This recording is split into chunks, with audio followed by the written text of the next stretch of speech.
સહજાત્મ સ્વરૂપ પરમ ગુરુ શ્રી રાજચંદ્ર પ્રભુ ચરણ કમળમાં મૂકુ મુજ મસ્તક ભાવે ભક્તિ નહીં હું ચૂકું આ કળી કાળમાં મોક્ષ માર્ગ ભૂલાયો અવિરોધપણે કરી તમે પ્રગટ સમજાવ્યું અવિરોધપણે કરી તમે પ્રગટ સમજાવ્યું.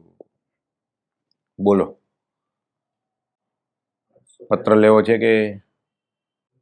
હા, 843 ને? હા, 843મો પત્ર વસોથી લખ્યો છે કૃપાળદેવે. પ્રથમ આસો સુદ છઠ બુધવાર 1954.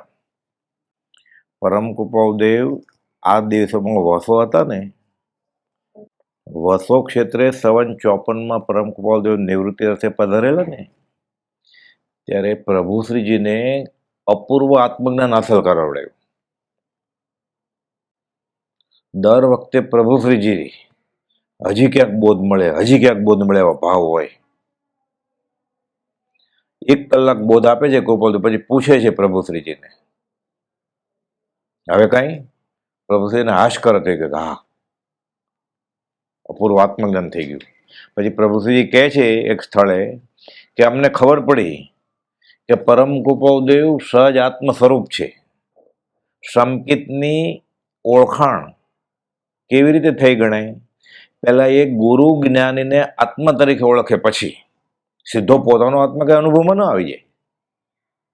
આંખ બંધ કરીને ટટ્ટાર બેસી જાય, હું આત્મા છું, આત્મા છું, તો કે આત્મા મળે નહીં, લાખ વર્ષે, કરોડ વર્ષે. પહેલા એના આરાધ્ય ગુરુ એ શરીર નથી, એ આત્મા છે, એ થાય.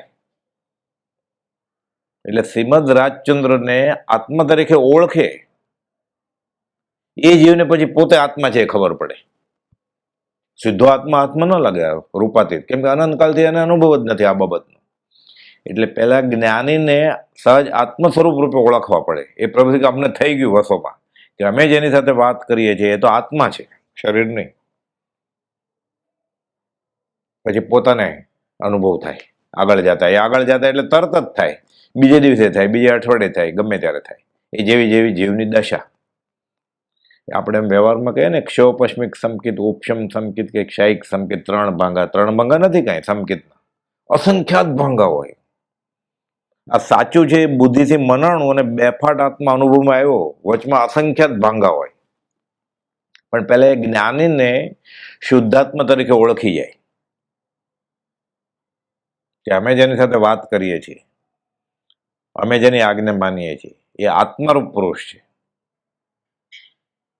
અને આ સાવ સહેલો રસ્તો છે સંકિતનો, સમ્યક દર્શનનો.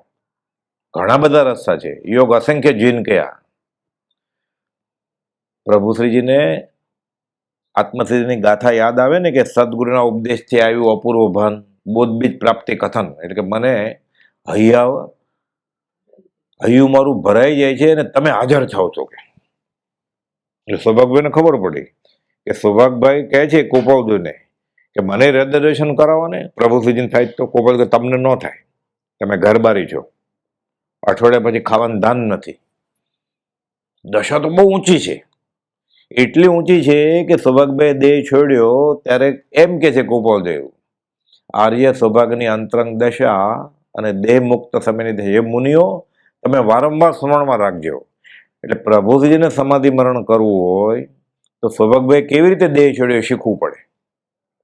પછી તો કહેતા જાહેરમાં છેલ્લા દિવસોમાં પ્રભુશ્રી રજણ ઊંચી કરીને, અમને તો સાહેબજીએ કહી દીધું છે કે સૌભાગભાઈ જેવું મરણ થવાનું છે.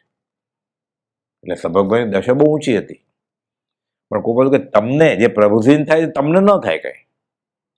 તમારે કેટલી ઉપાધિ છે, ગુમડા ફૂટી નીકળ્યા છે, કુટુંબ ચલાવવાનું છે આખું. પણ તમને એના કરતા સહેલો રસ્તો બતાવો. 394, 395, 396 3 પત્ર લખ્યા છે કે એ પુરુષને, એટલે શ્રીમદ રાજચંદ્રને, તેના વાક્ય આદિના અનુસંધાને ઓળખવાની કોશિશ કરો. પછી આગળ કહે છે આ હૃદય દર્શનથી મોટું ફળ છે. વધારે શું કહેવું કે એમ કહીને વાત બંધ કરી દે છે. સીધું કેમ કહેવાય કે મને ધ્યાનમાં ધ્યાવો. કહી તો દીધું જ ખુલ્લું. પછી કૃપાલુ કહે છે હવે આ વાત અહીંયા સંક્ષિપ્ત કરું છું, અટકાવી દઉં છું. તો કેટલું કે પછી એટલે કહે છે 394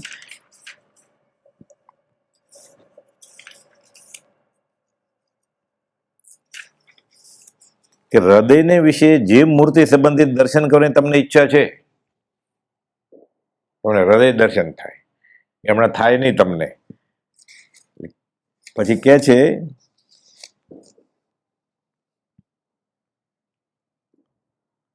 એ મૂર્તિથી એટલે શ્રીમદ રાજચંદ્રના ચિત્રપટથી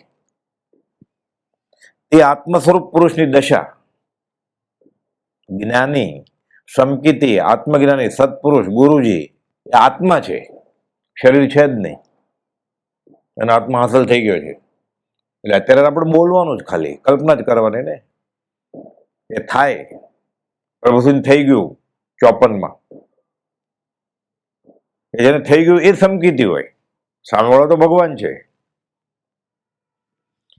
એ મૂર્તિથી તે આત્મ સ્વરૂપ પુરુષની દશા ફરી ફરી તેના વાક્યાદિના અનુસંધાને વિચારવાના યોગ્ય છે. અવરૂપી આત્મા નહીં. એને શું લખ્યું છે એના અનુસંધાન, આની આ દશા છે. અને છોકરી તેડી છે તો એમ કે છે તું આત્મા છો, તેડી તો લાગે કે 3 કિલો ઈંટ ઉપાડી છે મેં. પછી પડખું બદલાવે ને, ડાબે જમણે થાકી ગયા તો આ 3 કિલો ઈંટ હવે ડાબેથી જમણે લાવ્યો હું. પત્નીને ખંભે હાથ મૂક્યો હોય ને, ફેરા ફરતો હોય ને ત્યારે એમ થાય આ માંસનો પિંડો છે, એમ થાય એને, લોચો છે માંસનો.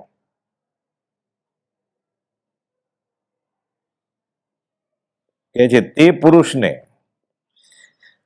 એ મૂર્તિથી તે આત્મ સ્વરૂપ પુરુષની દશા ફરી ફરી તેના વાક્યાદિના અનુસંધાને વિચારવાનું યોગ્ય છે, અને તેનું હૃદય દર્શન પણ મોટું ફળ છે. તમે ધ્યાન ધરશો ને એના કરતા મોટું ફળ છે. કે છે આ વાતને અત્યારે સંક્ષેપ કરવી પડે છે, વધારે નથી કહેતો. ખુલ્લું કેમ કે કહી તો દીધું કે તમારે ધ્યાનમાં બેસવું હોય તો શ્રીમદ રાજચંદ્ર ધ્યાન કરજો, પોતે ખુલ્લું કહી દીધું. તો કે હવે આ વાતને સંક્ષેપ કરું છું. પ્રભુજી કહે ધ્યાન કરવું છે, આ માર્ગ ભાઈ ધ્યાન કરવાનું જ નથી, પણ તોય કરવું છે. કોઈ હટ પકડે તો કરજે, શ્રીમદ રાજચંદ્ર ધ્યાન કરજે. આત્મા ઓળખ હોય તો, બીજું બધું કરવું હોય તો ઘણું બધું છે. આ જ વાત કૃપાલદેવ ઉપદેશ છે એમાં કરી છે 718માં પાના ઉપર, કે ગુરુજી કોણ છે. એમને એમ તો થવાનું જ નથી, કેમ કે અનંત કાળથી આજ સુધીમાં એને આત્મા નામનો પદાર્થ અનુભવ્યો નથી. તો હવે આંખ બંધ કરીને ગોતશે, જે અનુભવ્યું જ નથી કેવી રીતે મળે એને? એટલે એવા કોઈ હોય કે જે આત્મા થઈ ગયા હોય, એને ઓળખે છે વત્તે ઓછે અંશે, એનું ધ્યાન કરે, પછી એને આગળ વધતા વધતા ખબર પડી જાય કે હું જેનું ધ્યાન કરું છું એ આત્મા છે. તો આત્મા કેવો છે ખબર પડી ગઈ ને. આત્મા કેવો હોય? શ્રીમદ રાજચંદ્ર જેવો. જો 718 પાનું, આત્મા અને સદગુરુ એક જ સમજવા. આત્મા કેવો હશે? શ્રીમદ રાજચંદ્ર જેવો. શ્રીમદ રાજચંદ્ર કેવા હશે? આત્મા જેવા. આત્મા અને સદગુરુ એક જ સમજવા. આ વાત વિચારથી ગ્રહણ થાય છે. કયો વિચાર? તે વિચાર એ કે દેહ નહીં, અથવા દેહને લગતા બીજા ભાવ નહીં, પણ સદગુરુનો આત્મા એ સદગુરુ છે. તમે નવું શું કીધું? તમારો આત્મા તમે છો, તમારો આત્મા તમે છો. તમે નવું શું છે સમજાવે છે કૃપાલદેવ. દેહ નહીં, દેહને લગતા બીજા ભાવ નહીં, પણ સદગુરુનો આત્મા એ સદગુરુ છે, જેણે આત્મ સ્વરૂપ લક્ષણથી, ગુણથી અને વેદનથી પ્રગટ અનુભવ્યું છે. આગળ અનુભવ્યું તો ખરા, અને તે જ પરિણામ જેના આત્માનું થયું છે. એટલે કેવા થઈ ગયા? લક્ષણથી, ગુણથી અને વેદનથી અનુભવીને સહજ આત્મ સ્વરૂપ થઈ ગયા, એ આત્મા થઈ ગયા. એટલે એના ગુરુજી જે છે, પાત્ર મોક્ષ ગુરુજીને ઓળખી ગયો છે. એના ગુરુજી છે ને એ આત્મા છે, શરીર નહીં. તે જ પરિણામ જેના આત્માનું થયું છે, તે આત્મા, એવા આત્મા અને સદગુરુ એક જ છે એમ સમજવાનું છે. પણ પૂર્વે જે અજ્ઞાન ભેળું કર્યું છે તે ખસે તો જ્ઞાનીની અપૂર્વ વાણી સમજાય. આ પેલા સમજાય જ કેમાં? એ પ્રભુજીને 57 થઈ ગયું. એ પ્રથમ મિલનમાં 3 નમસ્કાર કરેલા ત્યારે સંકિત કહેવાય. ઓળખી ગયા ને ગુરુજીને. જૈન સાધુ 14 વર્ષ મોટા, એના કરતા આગળ પત્ર બતાવ્યો ને અંબાલાલભાઈ કે આ પુરુષ કોણ છે, તો કે મુંબઈમાં છે, અહીંયા આવવાના છે. ત્યારે જ ખબર પડી ગઈ. અંબાલાલભાઈ પત્ર જોયો જેઠાભાઈ પાસેથી કે આ કોણ લખનાર છે, તો કે અમારી પાસે જ્ઞાની પુરુષ છે જેઠાભાઈ. ત્યારે જો એટલે વચનથી જ ઓળખી ગયા હતા. વચન પ્રતિનિધિ કહેવાય. એ થાય તો પુરુષ પ્રતિનિધિ આવે, પુરુષ પ્રતિનિધિ થાય તો વચન પ્રતિનિધિ આવે. બે ભેગું થાય ત્યારે આત્મા અનુભવાય. પછી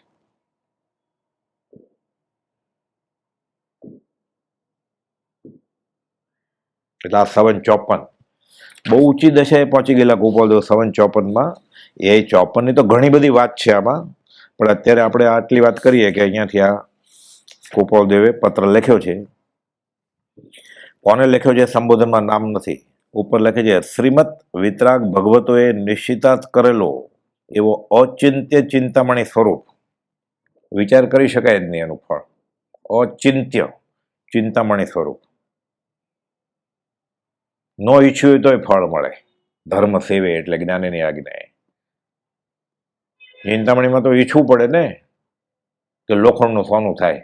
આ અચિંત્ય ચિંતામણી છે ધર્મ. એ ચિંતવું ન પડે. મારે તમે જોઈએ છે બસ જ્ઞાની. જ્ઞાન નહીં, જ્ઞાની. જેને જ્ઞાન કરતા જ્ઞાનીમાં વધારે અહોભાવ પ્રગટશે એને મળે. જેને જ્ઞાની કરતા જ્ઞાનમાં વધારે અહોભાવ છે. કોઈ તો કે મીંડું છે. ભક્તિ વગર જ્ઞાન એ શૂન્ય રૂપ છે. 263માં પત્રમાં ખીમજીભાઈને કહે છે ગોપાલદેવ 20 દુઆ લખ્યા ત્યારે રાળત તે જ દિવસે પૂર્વભૂમાઈ સાથે હતા. ગોપાલદેવ નેપાળના રાજકુમાર હતા ત્યારે ખીમજીભાઈ મંત્રી હતા. અરે આગમ કે શાસ્ત્ર લઈને જ ફરે બધી. તમારે જ્ઞાની જોઈએ છે કે જ્ઞાન જોઈએ છે? જેને જ્ઞાની જોઈએ છે એને બે મળશે, જેને જ્ઞાન જોઈએ છે એને કાંઈ નહીં મળે. કે તમને જ્ઞાની કરતા જ્ઞાનમાં વધારે રસ છે તો ભેગું કરીને શું કરશો? ઠપકો આપો છે પરમાત્મા.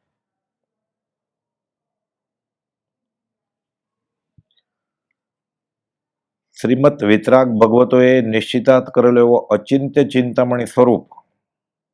અચિંત્ય ચિંતામણી સ્વરૂપ વિચારી જ ન શકાય કે અચિંત્ય છે. પરમ હિતકારી, પરમ અદ્ભુત, સર્વ દુઃખનો નિસંશય આત્યંતિક ક્ષય કરનાર. એટલે કેટલા ગુણાકાર છે? સર્વ દુઃખનો નિસંશય ને આત્યંતિક. બીજ નહીં પછી ઉગે કેવી રીતે દુઃખ? આત્યંતિક ક્ષય કરનાર પરમ અમૃત સ્વરૂપ એવો સર્વોત્કૃષ્ટ શાશ્વત ધર્મ જયવંત વર્તો, ત્રિકાળ જયવંત વર્તો. કયો? વિતરાગનો કહેલો પરમ શાંત ધર્મ પૂર્ણ સત્ય છે. આપણે માનીએ છીએ નહીં, વિતરાગનો કહેલો એ. આપણે તો આપણી માન્યતાએ ધર્મ માની લીધો છે. તો બધા શ્વેતાંબરને એમ જ છે ને કે અમે જૈન ધર્મ આચાર્ય, તો બધા દિગંબરને એમ જ છે, બધા સ્થાનક એમ જ છે. તો બીજો કોઈ અન્ય ધર્મી હોય એને એમ જ છે કે હું ધર્મનું મોક્ષ માટે જ પુરુષાર્થ કરું છું. જે કુળમાં એ જન્મ્યો હોય એ એનો ધર્મ. એ નહીં. વિતરાગોએ નિશ્ચિતાર્થ કરેલો. કે વિતરાગ હોય એ સર્વજ્ઞ થાય ને, એને કઈ જોતું જ નથી. કાંઈક પણ જોતું હોય એટલે કણી આવી જ જાય. એટલે કોપોલ લખ્યું છે 360માં પત્રમાં, જ્યાં પૂર્ણ કામપણું છે, હાશ કઈ કરવું જ નથી, ત્યાં સર્વજ્ઞતા છે. એટલે ગુરુજીનું લક્ષણ વિચારીએ ને એટલે લાદી બદલાવી છે, બલ્બ ને ટ્યુબલાઇટ બદલાવીને LED ગોઠવી દઈએ આપણે, નવા પંખા ગોઠવી દઈએ, બહુ જૂના થઈ ગયા છે, AC બેસાડી દઈએ. એ આત્મજ્ઞાની ગુરુનું કામ જ નથી. એ બેસાડવા ન બેસાડવા એ ભક્તો નક્કી કરે કે કયો રંગ કરીએ. ગુરુજીને શું મતલબ છે?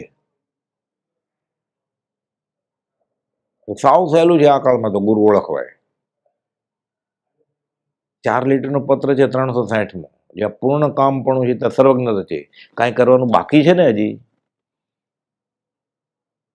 બીજાને બોધ આપવાનું બાકી છે. એ ઈચ્છાથી એ સત્પુરુષનું લક્ષણ નથી. સત્પુરુષ બીજાને બોધ આપે છે નિષ્કારણ કરુણાથી આપે છે. પૂર્વના પ્રયોગે સિમંદર સ્વામી અત્યારે આપે છે બોધ, ઈચ્છા ન હોય એને. ગોપાલ લખ્યું છે સામાન્ય સત્પુરુષને સમ્યક દર્શન થયા પછી ઈચ્છા ન હોય ઉદય પ્રયોગે બોલે, આખી રાતે બોલે, અને કઈ એક લીટી બોલીને મૌન મૌન થઈ જાય, એક લીટીનો પત્ર લખીને. વિચરે ઉદય પ્રયોગ, સ્વરૂપ સ્થિત, ઈચ્છા રહિત, વિચરે પૂર્વ પ્રયોગ, અપૂર્વ વાણી પરમ સદગુરુ લક્ષણ, આત્મસિદ્ધિની 10મી ગાથા, આત્મજ્ઞાન સમદર્શિતા, વિચરે ઉદય પ્રયોગ. કુપોલદેવનો અર્થ કર્યો છે, વચનામૃતમાં જ છે પાછો, કે સ્વરૂપ સ્થિત, ઈચ્છા રહિત, વિચરે પૂર્વ પ્રયોગ. આ સહેલું છે સમજવા માટે. સ્વરૂપ સ્થિત, ઈચ્છા રહિત, એને કઈ ઈચ્છા જ ન હોય, ઊંચેલા વધારવું એ ઈચ્છા ન હોય, ઉદય પ્રયોગે બોલે. વિચરે પૂર્વ પ્રયોગ, તો આટલું બધું બોધ આપે છે તો 1000 પત્ર લખ્યા તો. વિચરે પૂર્વ પ્રયોગ, પૂર્વના કર્મથી લખે, કર્મના ધક્કે, વાણી ખરે પછી એ કઈ નક્કી જ ન કરે, એટલે ઉદય પ્રયોગે પદ થાય. સૌભાગભાઈ કહ્યું ને બળવા કે આત્મસિદ્ધિ કે ગવાય એવું લખો ને 6 પદના પત્રના બદલામાં. હા, હું લખું જ થોડા દિવસમાં, એમ કે કહ્યું નહોતું ગોપાલ, મૌન રાખેલું. નડિયાદ એમ જ દિશાએ ગયા હતા, પાછા આવ્યા, અંબાલાલ ફાનસ ધરો. નક્કી ન હોય કે હા હું અઠવાડિયે ટાઈમ મળે એટલે જોઉં છું, એમ ન કે જ્ઞાની, કઈ ઈચ્છા જ ન હોય એને.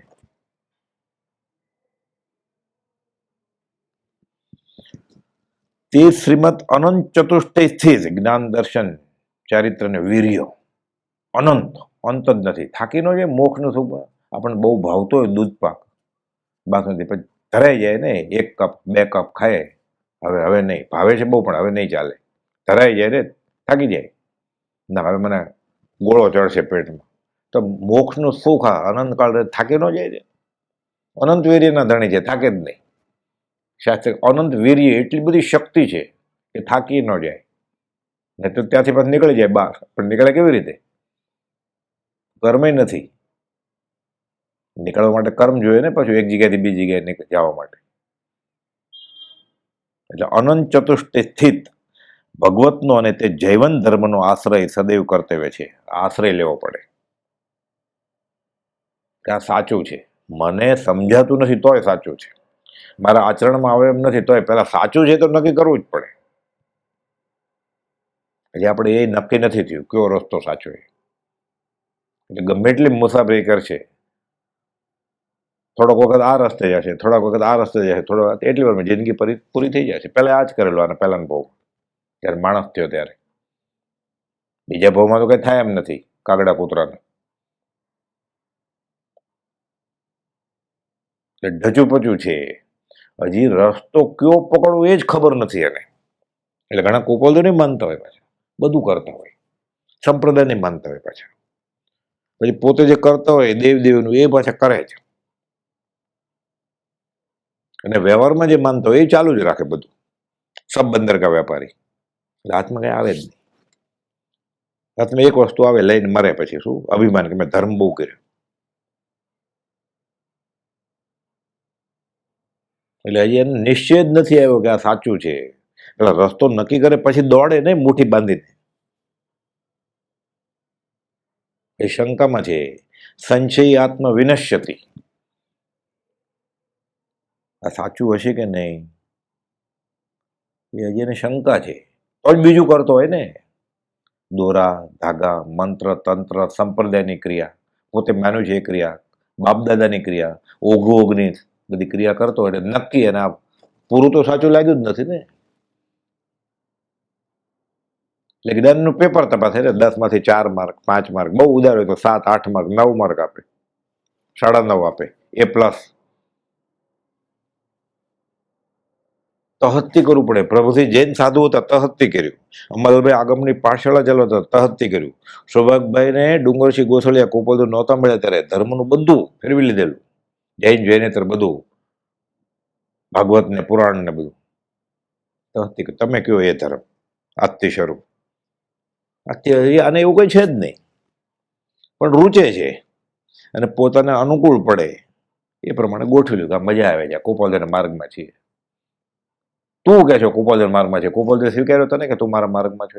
પ્રભુજી કે તું કે હું કુપોલદેવને માનું છું. કુપોલદેવ ક્યારે કીધું કે હા મેં તને સ્વીકાર્યું? પ્રસંગ બનેલો છે, અગાસમાં વાંચન ચાલતું હતું પ્રભુજીનું.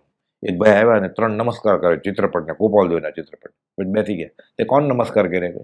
તો કૃપાલદેવને તારી રૂચિ જ નમસ્કાર કર્યા તે, કૃપાલદેવ નહીં. કૃપાલદેવ નમસ્કાર કરે તો સમકીતી હોય, એની રૂચિને નમસ્કાર કરે છે. ગંગા ગયા તો ગંગાદાસ, જમના ગયા તો જમનાદાસ. પ્રભુશ્રીજી, સૌભાગભાઈ, અંબાલાલભાઈ, જુઠાભાઈ ને બ્રહ્મચારીજી જે કૃપાલની શ્રદ્ધાથી, એવો કોઈ મુમુક્ષુ છે? આચરણમાં પછી શ્રદ્ધાથી ખાલી કેવા પૂરતું કે કૃપાલદેવ સિવાય કોઈ નહીં.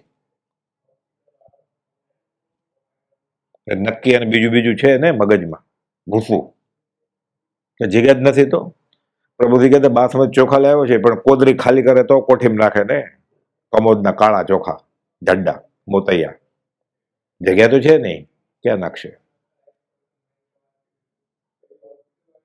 બીજાને કીધું થાક ત્યારે આવજે પાછો, હમણાં રખડી આવો, થાક ત્યારે આવજે. ખસે કેમ અહીંયાથી? આમાંથી બહાર કેમ નીકળે? એ ઘંટ વગાડવા જાય બીજે પછી કે આમાંથી બહાર નીકળીને ધર્મના નામે નાચવા જાય, આમાંથી બહાર નીકળીને વરઘોડામાં જાય.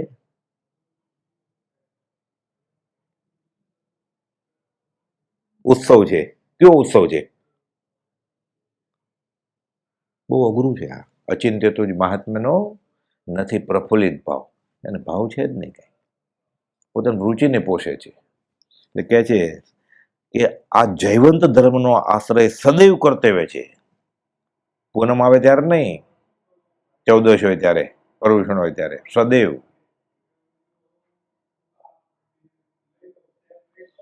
જેને બીજું કાંઈ સામર્થ્ય નથી એવા અબૂધ અને અશક્ત મનુષ્યો.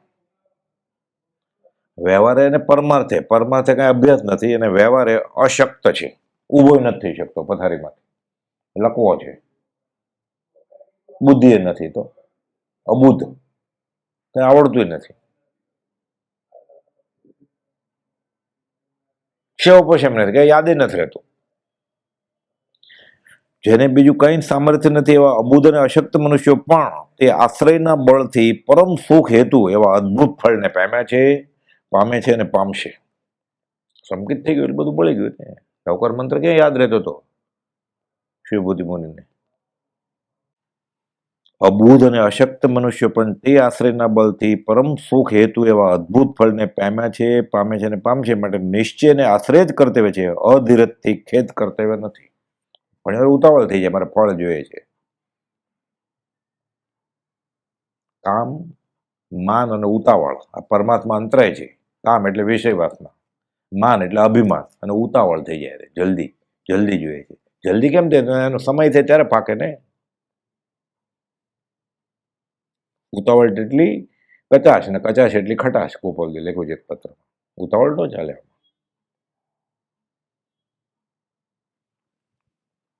ચિત્તમાં દેહાદિ ભયનો વિક્ષેપ પણ કરવો યોગ્ય નથી. એટલે જેણે પત્ર લખ્યો છે, કોને લખ્યો છે પત્ર નામ નથી, પણ જેણે લખ્યો છે એને કહે છે દેહાદિ ભય. હું મરી જઈશ તો, હું માંદો થઈ જઈશ તો, મને આમ થશે તો, હું ધર્મ કરીશ ને મને આમ નબળાઈ આવી જશે તો. એટલે તને નબળો કરવા માટે ધર્મ છે ને, કેવળીને નહીં ખબર હોય ને તીર્થંકર, તને નુકસાન કરવા માટે એને બોધ આપ્યો છે. દેહાદિનો ભય, એનો વિક્ષેપ પણ કરવો યોગ્ય નથી. મનમાં વિચારતા જ નહીં. તું મર એવી વસ્તુ જ નથી કાંઈ. તારે મરવું હોય તો તું ન મરી શક. તે કર્મ બાંધે જ ને અમારે મરી જવું છે, દેવું નથી ચૂકવવું. પણ મરે એવી વસ્તુ જ નથી. મરે કેવી રીતે? એટલે કે જે ચિત્તમાં દેહાદિ ભયનો વિક્ષેપ પણ કરવો યોગ્ય નથી. હવે આગળ આ સિદ્ધાંત છે. દેહ આદિ સંબંધી જે પુરુષો હર્ષ વિષાદ કરતા નથી તે પુરુષો પૂર્ણ દ્વાદશાંગને સંક્ષેપમાં સમજ્યા જેમ સમજો એ દ્રષ્ટિ કર્તવ્ય છે. દેહ આદિ, આદિ એટલે વગેરે, દેહ સ્ત્રી પુત્ર, સ્ત્રી હોય તો દેહ, સ્ત્રીને બદલે પુરુષ અને પતિ છોકરા છે. આદિ બીજી બધી વસ્તુ, ચેત અને અચેત, નોકર ચાકર એ, અને પછી આ બાજુ જમીન જાગીર, સોનું રૂપું, પૈસા, એફડી. દેહ આદિ સંબંધી જે પુરુષો હર્ષ વિષાદ કરતા નથી, એને આનંદ ન થાય. આનંદ થાય તે વ્યવહાર નો જ થાય ને, અને વિષાદ દુઃખ ન થાય. સુખ સમયમાં છકી ન જવું, દુઃખમાં હિંમત ના હારવી. આ કર્મના ખેલ છે. એ સુખી થશે કે દુઃખી થશે, વ્યવહારની કોઈ પણ વસ્તુથી રાજી થશે એ ગુનો છે. છોકરાના ઘરે છોકરો આવ્યો રાજી થાય ને દાદો દાદી, કે પોતાનો છોકરો આવે તો એટલે ગુનો, સંસાર વધ્યો ને એનો. પછી ગાય તો છે કે લક્ષ્મીને અધિકાર વધતા શું વધ્યું તે તો કહો, શું કુટુંબને પરિવાર વધવા પણ સંસારનું નર દેને હારી જવો. તો તું તો રાજી થતો એટલે નર દેને હારી જાય ને. તો હારી જાય છે રાજી થાય છે. સમયસાની ગાથા છે આ સિદ્ધાંતની. જે કર્મફળને વેદતો આત્મા સુખી દુઃખી થાય છે તે ફરીએ બાંધે અષ્ટવિધના કર્મને દુઃખ બીજને. ઉદય આવેલા કર્મના ફળમાં જે રાજી થશે એ નારાજ થશે. એ 8 પ્રકારના કર્મ, જ્ઞાનાવણીય, દર્શનાવણીય, બોહની, અંતરાય, નામાયુષ્ય, ગોત્ર અને વેદની 8 કર્મ ફરીવાર બાંધશે એટલે છૂટશે નહીં. જેથી એક ઉપર અડધી લીટીમાં કહી દીધું, હર્ષ વિષાદ કરતા નથી. ભારે શબ્દ હર્ષ ને વિષાદ. હવે નાની વાતમાં અંગૂઠા ઊંચા થઈ જાય છે. નવું બનિયાન લીધું, વોટ્સઅપમાં મૂકી દીધું એટલે બધા અંગૂઠો કરે છે. નવો ટુવાલ લીધો, અંગૂઠો.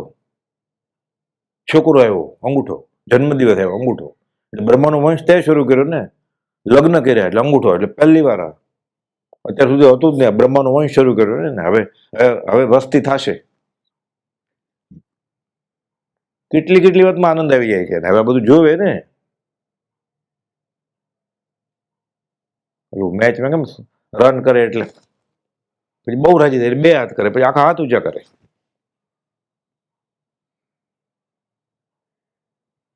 એ લખે એને, એટલે એને અભિનય એ જેણે કર્યું આ એ તો મિથ્યાત્વી છે. એને આમ કરવાનો મિથ્યાત્વી જ થયો ને. ના વ્યવહારમાં છે ને, તો વ્યવહાર ક્યારે નહોતો તારે? કૂતરો ત્યારે વ્યવહાર નહોતો, હાથી હતો ત્યારે વ્યવહાર નહોતો, કાગડી હતો ત્યારે વ્યવહાર ક્યારે નહોતો એને. ક્યારેક તો આ ચક્રમાંથી બહાર નીકળવું પડશે ને એને. એનો પહેલો દિવસ તો ક્યારેક હશે ને. અમે ઘર લઈને બેઠા, તો ઘર લઈને કોણ નહોતું? રામને ઘર નહોતું, કૃષ્ણને, તીર્થંકરને. જન્મ થયો જો જંગલમાં રહેતા હતા. અત્યારે કરશે તો પછી પાકશે ને એને, આ ભવે કે પછી ના ભવે. બહુ ભેદી વાત છે. હર્ષ વિષાદ કરતા નથી તે પુરુષો પૂર્ણ દશાંગી, 10 ને 12 અંગને સંક્ષેપમાં સમજી ગયા છે એમ સમજો. એ દ્રષ્ટિ કર્તવ્ય છે. એટલી નાની નાની વાતમાં આપણે કેટલો આનંદ અને કેટલું દુઃખ થઈ જાય છે. લગ્ન પ્રસંગ જોજો, કોઈના પણ કુટુંબમાં જે લોકો આવે છે ને એને પોતાના લગ્ન હોય એટલું જ તૈયાર થઈને એવું બધું તૈયારી કરે કે પોતાને જ પરણવું જાણે. અને જૂરતો હોય, મને કોઈ જોતા નથી, પણ તું ક્યાં પણવા આવી છો? કે પણવા આવ્યો છો? પોતાને જ જોતો કે જોતી હોય.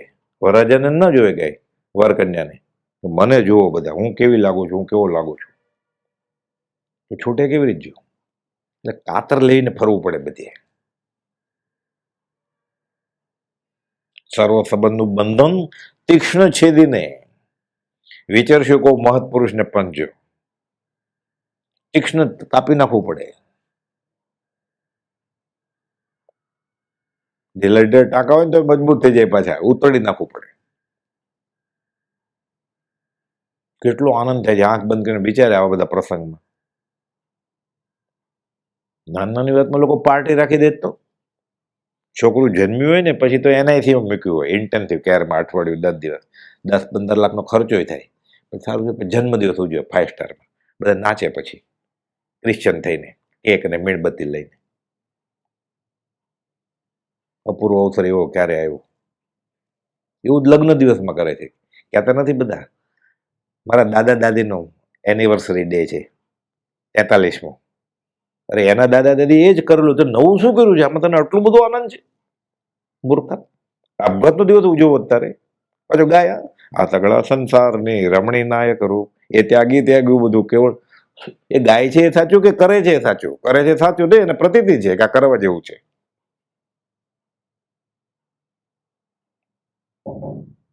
ગાય જ છે ને ખાલી, સમજાવણ કરશું.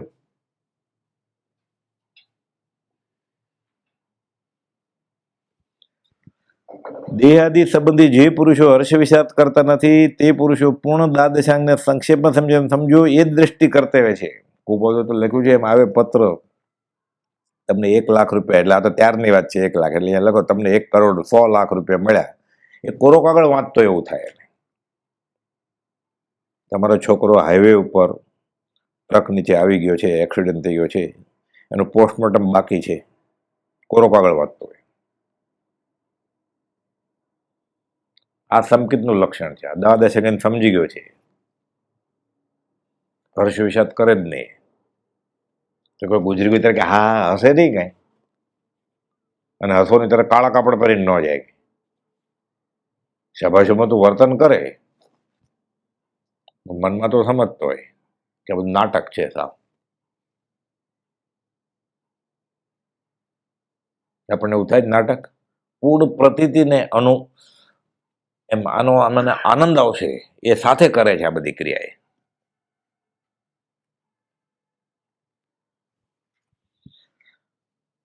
હું ધર્મ પામ્યો નથી, હું ધર્મ કેમ પામીશ એ આદિ ખેદ નહીં કરતા. એ તો આવું બધું સાંભળે કે આ તો બહુ અઘરું છે, મારે તો કેમ થશે. ખેદ નથી કરવાનો, નથી પામ્યો તો પામ ને. મનુષ્ય દેહમાં નહીં પામે પછી ક્યારે પામશે. હું ધર્મ પામ્યો નથી, હું ધર્મ કેમ પામીશ એ આદિ ખેદ નહીં કરતા. વિતરાગ પુરુષોનો ધર્મ કયો ધર્મ છે? શ્વેતાંબર દિગંબર સ્થાનકવાસી દેરાવાસી નહીં, જે દેહાદિ સંબંધીથી હર્ષ વિષાદ વૃત્તિ દૂર કરી. કોઈ પણ સંજોગોમાં એને રાજીપો અને નારાજીપણું વેદવાનું નહીં. પછી એનું જીવતર કેવું થઈ ગયું? ઉદય પ્રયોગે, જેમ છે એમ કર્મ ઉદયમાં આવે છે. અબંધ પરિણામી દશા કહેવાય. તો બહુ ઊંચી દશા છે. 321માં ને 913માં 2 પત્રમાં કુપોદે લખ્યું છે. ગૃહસ્થ વ્યવહારમાં અબંધ પરિણામે જીવે, બંધાય નહીં. તો છે તો ગૃહસ્થો, પત્ની છે, પતિ છે, છોકરા છે, એ નિર્જરી જાય, બધું થાય ભોગથી દૂર. એટલે દેવું પતે. એ દીક્ષા લઈ લે ને તો ઘરમાં છોડી દીધું ને. આ ઘરમાં રહ્યા છે ને એને અબંધ પરિણામ ભોગવે છે, એટલે આમ નિર્જર વધારે થાય આમાં. એટલે કુપોલ દીક્ષા ન લીધી. ઓલું તો બળ કરીને છોડી દીધું ને કુટુંબીઓને. તો સાથે જ છે પણ નથી ભાવથી. લખ્યું છે હું હૃદય ત્યાગી છું. લગ્નની તારીખ નક્કી થાય છે 27 પત્રમાં લેખિત હૃદય ત્યાગી. અમે હૃદયથી બધું ત્યાગી દીધું છે.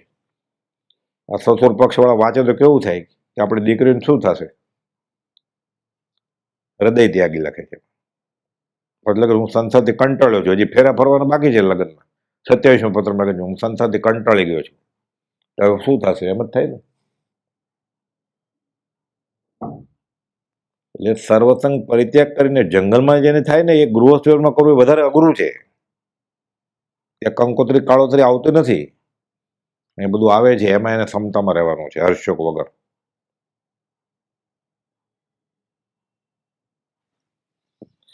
હું ધર્મ પામ્યો નથી, હું ધર્મ કેમ પામીશ એ આદિ ખેદ નહીં કરતા. વિતરાગ પુરુષોનો ધર્મ જે દેહાદિત સંબંધીથી હર્ષ વિષાદ વૃત્તિ દૂર કરી આત્મા અસંગ શુદ્ધ ચૈતન્ય સ્વરૂપ છે એવી વૃત્તિનું નિશ્ચય અને આશ્રય ગ્રહણ કરી તે જ વૃત્તિનું બળ રાખો.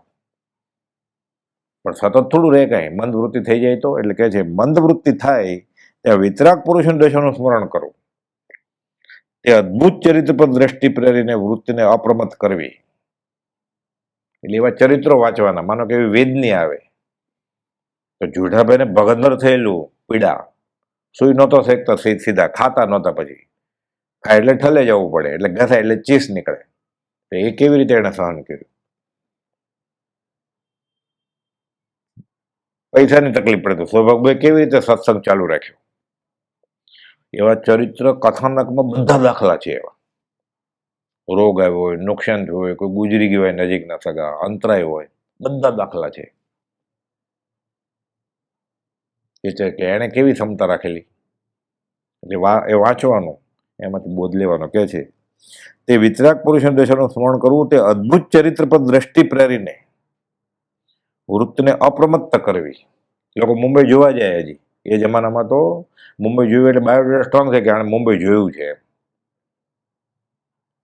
મુંબઈ જાય, ગેટ ઓફ ઇન્ડિયા, રાણીબાગ ને બધું જોઈ આવે. કોઈ બધું મોહમય ક્ષેત્ર, આખું મુંબઈ સ્મશાન છે. તે કેવી રીતે જીવ્યા છે? જીવન કળા વાંચવાની પછી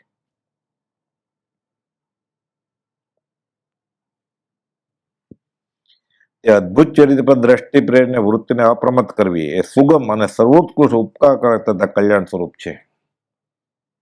લખી કોણ છે કે ભગવાન સિવાય, એટલે લખે છે લિખિતમાં નિર્વિકલ્પો. નિર્વિકલ્પપણું એટલે વિચાર શૂન્યતા નહીં, સંકલ્પ વિકલ્પ થતા જ નથી. એને અવ્યાભાત સ્વરૂપમાં છે, સ્થિર. છૂટે દેહાધ્યાસ તો નહીં કરતા તું કર્મ, નહીં ભોગતા તું તેનો એ જ ધર્મનો માર્ગ. એ જ ધર્મથી મોક્ષ છે. તું છો મોક્ષ સ્વરૂપ, અનંત દર્શન જ્ઞાન તું અવ્યાભાત સ્વરૂપ સ્થિર થઈ જાય. લેખિત ભગવાન એમ લખ્યું, નિર્વિકલ્પ લખ્યું છે 843. 128 લખે ને અમુક કાળ સુધી શૂન્ય સિવાય કાંઈ નથી જોતું. કોકે અર્થ પૂછ્યો કે એનો અર્થ શું છે? અમુક કાળ સુધી શૂન્ય સિવાય કાંઈ નહીં. શૂન્ય એટલે નિર્વિકલ્પ થઈ જાય, નિર્વિચાર નહીં. ઘણા ધ્યાનમાં બેસે ને કે હું વિચાર એકદમ ઝીરો, વિચાર શૂન્ય થાય પથરો થઈ જાય. આત્મા વિચારે નહીં એવું બને જ નહીં ક્યારે. ઘણા કોઈ બધા વિચાર રોકીને વિચાર શૂન્ય થઈ જાવ, વિચાર શૂન્ય જેવું કંઈ છે જ નહીં. એ પથરો થઈ જાય આત્માનો, તો વિચાર શૂન્ય થઈ જાય. ખુલાસો છે. એટલે નિર્વિચાર દશા એટલે શું થાય? સંકલ્પ વિકલ્પ ન થાય, હર્ષોક ન થાય. તો અમુક કાળ સુધી પછી વિકલ્પ કરવા છે. કોઈ બ્રહ્મચર્ય પૂછ્યું કે એમ કેમ લખ્યું અમુક કાળ સુધી શૂન્ય સિવાય કાંઈ નથી જોઈતું? 2 ઘડી ખાલી નિર્વિકલ્પ દશા એટલે કેવળ જ્ઞાન થઈ જાય, પછી ક્યાં કાંઈ જોઈએ જ છે. કેવળ જ્ઞાન થઈ ગયું પછી એટલે એમ લખ્યું છે અમુક કાળ સુધી શૂન્ય સિવાય કાંઈ નથી જોઈતું. તે ન હોય તો સત્પુરુષ સંત, તે ન હોય તો સત્સંગ. અમુક કાળ જ બેફાટ આત્મા લઈ લેશું, પછી ક્યાં? પછી અમે આત્મામાં જ રમણ કરશું. એમ ખંભાતના મુમુક્ષુ અંબાલાભાઈનું શીખવાડવા માટેનો પત્ર છે. ખંભાતના મુમુક્ષુને લખેલો સંવત્સરીનો કે અનંત કાળથી મેં સંકલ્પ વિકલ્પ કર્યા છે અને એને લીધે સંસાર ઉભો થયો છે. ઉદ્ગલ સાથે પુરાય ને ગળાય આત્મા જોડાય છે. ભાંગજોડ, ભાંગે ને જોડે, ભાંગે ને જોડે. હવે સંકલ્પ વિકલ્પ નથી. અમને યાદ આવે છે કે પૂર્વના ભાવમાં અમે સંકલ્પ વિકલ્પ કર્યા છે. હવે વૈરાગ વછૂટ્યો છે. એટલે અમુક કાળ સુધી શૂન્ય સિવાય કાંઈ નથી જોતું. પહેલા તો એમ લખ્યું ક્ષણે ક્ષણે પલટાતી સ્વભાવ વૃત્તિ નથી જોઈતી, સ્થિરતા. એટલે આત્મામાં સ્થિર થઈ જાય. અમુક કાળ સુધી પછી શૂન્ય સિવાય નથી જોતું. ઓલું ન હોય તો અમુક કાળ એટલે 2 ઘડીમાં તો કેવળ જ્ઞાન થાય. પછી શું? પછી તો આત્મામાં જ આવી ગયા ને. એટલે આ નિર્વિકલ્પની આ દશા છે. કરતા ભોગતા કર્મનો વિભાવ વર્તે જાય, વૃત્તિ વહી નિજ ભાવમાં થયો અકર્તા થાય, અથવા નિજ પરિણામ જે શુદ્ધ ચેતના રૂપ કરતા ભોગતા તેનો નિર્વિકલ્પ સ્વરૂપ. નિર્વિકલ્પ સ્વરૂપ એટલે મોક્ષ. કોઈ બધું લિખિતમાં લખે મોક્ષ એમ લખે છે. ખાલી આખા વચનમાં તો લિખિતનમાં જે લખ્યું છે ને કોઈ બધું એ જાણીએ ને આપણે ખબર પડે તો કુપલ તો કોણ છે ખબર પડી જાય. ખાલી લિખિતમાં શું લખ્યું છે અલગ અલગ પત્રમાં કુપલ તો લિખિતમાં નિર્વિકલ્પ લખ્યું. કુપલ લખતા ઓમ શ્રી મહાવીર એમ લખતા 0 0 0 0 ઠરી ગયો જાત. ઓમ ઓમ ઓમ ઓમ એમ લખ્યું છે. સહજ આત્મ સ્વરૂપ લખ્યું લિખિતમાં. શુદ્ધ સહજ આત્મ સ્વરૂપ લખ્યું છે. સતમાં અભેદ, અપ્રગટ સત કે તે લોકોને ખબર નથી. જો કદી પ્રગટપણે વર્તમાનમાં કેવળ જ્ઞાનની પ્રાપ્તિ નથી, દુંદુભી નથી વાગી, કોઈને ખબર નથી. એટલે 303, 306 અને 200 લખ્યું લિખિતન અપ્રગટ સત. લોકોને ખબર નથી કે 3 પત્રમાં એમ લખ્યું. પણ છીએ તો અમે સત જ કે સતમાં અભેદ જ છીએ. 271 લિખિતનમાં લખ્યું સતમાં અભેદ લિખિત. 4 જણાએ પકડી લીધું એ કે ભગવાન છે. સહજાત્મ સ્વરૂપ પરમ ગુરુ.